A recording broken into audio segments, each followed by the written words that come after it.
Les vraies voix Sud Radio. Et l'actu en 3 mots, Félix, bonsoir. Bonsoir tout le monde. Durcissement, avertissement et harcèlement. La CGT appelle à durcir le mouvement contre la réforme des retraites. La 3e grande journée de mobilisation semble plutôt en baisse. Avertissement de la présidente de l'Assemblée nationale, nous ne tolérerons pas ces intimidations contre les députés. Et puis le harcèlement sexiste dont était accusé l'ex numéro 1 des Verts, Julien Bayou, dossier clos par la cellule interne du parti. Mais son accusatrice, Sandrine Rousseau, assume son choix de la dénonciation télévisée. Les vraies voix Sud Radio. 400 000 personnes à Paris selon la CGT, mobilisation en légère baisse, mais certains se réservaient pour samedi, font valoir les opposants à la réforme des retraites. 80 000 manifestants à Toulouse selon les syndicats, 180 000 à Marseille où se trouvait Michel au micro Sud Radio de Lionel Maillet. Michel qui travaille à la Banque de France et il estime qu'il faut maintenant durcir le mouvement. J'ai l'impression qu'aujourd'hui il y a déjà moins de monde par rapport aux 2 premières et je pense que ça va être difficile dans la durée avec des manifestations seulement. C'est pas ça qui fera plier le gouvernement parce que manifestation après tout, ça gêne pas le pays et ça n'a pas grande influence malheureusement sur le débat politique. Je pense qu'il faut durcir l'action sans violence, mais il faut à mon avis notamment que la jeunesse se mette. On l'a bien vu avec le CPE en 2006. Quand la jeunesse était dans la rue, les gouvernements ont toujours reculé. Et puis alors peut-être aussi des mouvements de grève plus durs dans des secteurs sensibles. Les raffineries, oui. Toucher des secteurs vitaux qui empêchent le fonctionnement de l'État. Michel manifestant à Marseille au micro Sud Radio de Lionel Maillet. Le numéro 1 de la CGT d'ailleurs, Philippe Martinez, en appelle lui aussi à durcir le mouvement par des grèves, je cite, plus dures, plus massives et plus nombreuses. Philippe Bilger, c'est ce qu'on se disait hier. Est-ce que la mobilisation sert à quelque chose? Est-ce que la grève sert encore plus à quelque chose? Je pense qu'à un moment donné, s'ils veulent espérer l'emporter, ils devront passer en effet de la manifestation à la grève. Non pas que je souhaite que, comme l'a dit le leader Martinez à un certain moment, je veux ennuyer le plus possible les Français, et il a ajouté après le pouvoir tout de même. Mais si on peut... on s'arrête là, Cécile, ou on reprend le débat après. On reprendra le débat après. Oui, moi je pense déjà que c'est une énorme mobilisation quand même aujourd'hui, et puis le samedi ça va être encore plus, donc je veux bien. C'est ce qu'ils disent, ils disent que évident, voilà. Beaucoup de gens se réservent parce qu'ils veulent pas perdre une journée salaire, et surtout samedi on attend massivement le privé dans les rues, c'est ça, les gens qui peuvent manifester parce qu'ils sont au week-end. Rapidement, oui bien sûr, il y a un moment donné, même Laurent Berger qui est un peu réticent tombera sur le même constat. La grève c'est bien, la manif c'est bien, c'est important, c'est de montrer, mais surtout quand on est porté par l'opinion, mais à un moment donné on va rentrer dans le dur sur des grèves, c'est évident. Virginie Calmels. Oui, je vois pas très bien comment on va y échapper. Et puis qu'on a vu hier le lancement du débat à l'Assemblée, on y reviendra. C'est quand même, on se rend compte que ça va pas pouvoir se jouer que dans l'hémicycle, surtout avec la tournure des débats qui est. Ça passera pas crème, comme on dit. Oui, voilà. C'est clair. Allez, la réforme des retraites qui entamait hier son parcours sous tension à l'Assemblée nationale. Eh oui, trop c'est trop pour Yaël Braun-Pivet. La présidente de l'Assemblée a poussé un coup de gueule tout à l'heure, dénonçant des pressions inacceptables contre des députés, une lettre d'insulte et de menaces adressée à la présidente de la Commission des affaires sociales, des permanences taguées et hier des fausses alertes, des messages vocaux sur les téléphones de certaines députées du groupe RN pour leur faire croire que leur enfant était hospitalisé. Le but aurait été de les éloigner de l'hémicycle au moment de leur motion référendaire. Inacceptable, tout cela, a réagi Yaël Braun-Pivet. Ces agissements, ces pressions, ces intimidations sont inqualifiables. Nous ne les tolérerons pas. L'Assemblée nationale sera aux côtés, en tant qu'institution, de chaque parlementaire qui sera menacé dans l'exercice de ses fonctions. Nous avons une cellule qui est dédiée à cela.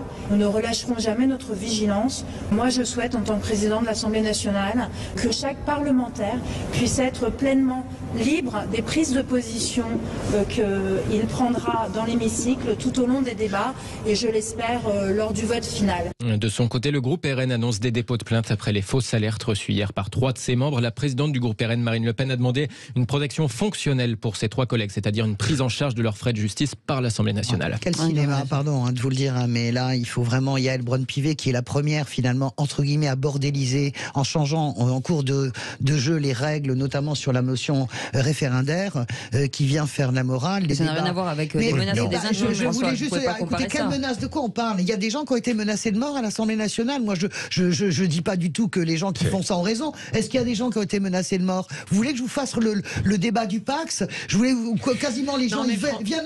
Non. Soyons sérieux. On va en parler tout à l'heure. Cette espèce de cinéma qui consiste à expliquer et à vouloir éteindre, comme on n'arrive pas à diaboliser le mouvement dans la rue, on essaie de le diaboliser dans l'Assemblée. Ça suffit. On en parlera tout à l'heure. Allez-y. Là, je ne suis pas du tout d'accord avec vous, Françoise, pour une raison simple. C'est que comme vous avez une grande expérience, et je le dis sans ironie, politique et médiatique, vous avez tendance, face aux problèmes d'aujourd'hui, systématiquement de dire ça existait avant. Mais aujourd'hui, ce qui se passe dans l'Assemblée est tout de même odieux. En quoi c'est grave? Ça s'appelle le débat parlementaire.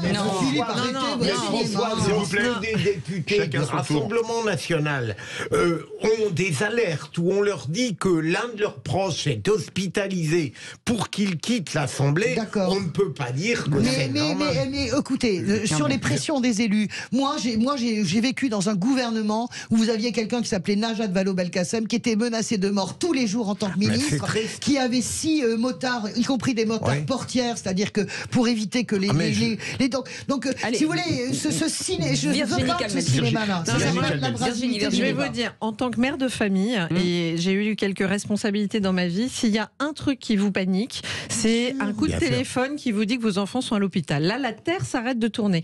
Donc, je ne mettrai pas dans le même sac les invectives, les noms d'oiseaux, etc. J'attends de voir quels messages ont été reçus. Pardonnez-moi. Non, mais ce qu'on nous a dit, François, ce qu'on nous a dit, c'est qu'il y avait, mais je crois que je l'ai entendu, il y a eu, ça a été diffusé, qui expliquait un de vos proches vient d'être hospitalisé. Et quand on est, François, on est mère de famille, je vous jure, on pense à ça. Et pour le coup, vous le savez, j'ai pas d'accointance avec le Front National, mais je trouve quand même que on voit qu'il y a de plus en plus de manœuvres. Vous étiez en train de dénoncer la manœuvre qui a consisté à faire un tirage au sort. Les gens s'insultent, ils se traitent de fascistes, ils se traitent de nazis. Enfin, écoutez, c'est un autre registre. Il y a un député de la France Insoumise qui fait insulter parce qu'il est noir. Dernier sujet. C'est le boxon à l'Assemblée. Il y aura une enquête. Et on saura. Dernier sujet. On y va. Allez, on y va. Si cela se reproduit, je le referai. Sandrine Rousseau assume son choix après la fin de l'affaire Julien Bayou. L'ex-chef d'Europe Écologie Les Verts avait quitté ses fonctions après les accusations télévisées de harcèlement sexiste, accusations formulées par Sandrine Rousseau. Finalement, il y a une semaine, la cellule interne du parti a clos le dossier, mais Sandrine Rousseau ne regrette rien, comme elle l'a expliqué à nos confrères de BFM TV, interviewée là par Apolline de Malherbe ce matin. Moi, je voudrais quand même dire aux femmes qui se sont exprimées dans la presse que je regrette qu'elles n'aient pas senti les conditions remplies au sein du parti pour pouvoir s'exprimer au sein du parti. J'ai soutenu la parole d'une femme qui se sentait non entendue, non respectée dans le parti. Je le referai si ça se représente. Est-ce que vous diriez aujourd'hui que Julien Bayou est innocent ? Je ne me prononcerai pas là-dessus dans la mesure où il n'y a pas eu d'enquête. Sandrine Rousseau qui qualifie aussi de cliché l'idée d'une instrumentalisation politique de cette affaire Bayou à l'époque du congrès interne d'Europe Écologie et Les Verts. Franchement, mais rare et humanum est, perseverare et diabolicum, honnêtement. Et de quel côté ça dépend? Non, mais moi je trouve quand même que franchement, c'est la dernière chose qu'il fallait faire, c'est ce qu'elle a fait, honnêtement. Pour en arriver à ce résultat. Pour en arriver à ce résultat. Je ne savais pas de quel côté vous étiez. Non, mais ça a quand même servi ses intérêts propres. Donc on va quand même pas pouvoir dissocier son intérêt propre. Voilà. Oui, mais elle a pas gagné une instrumentalisation. Et cette incapacité de n'être pas capable après de dire j'ai commis une erreur. Je suis d'accord avec vous, Philippe. Honnêtement, c'est pas bien ça. C'est pas bien ce qui s'est passé. Ça serait bien que vous en preniez de là, les graines d'ailleurs.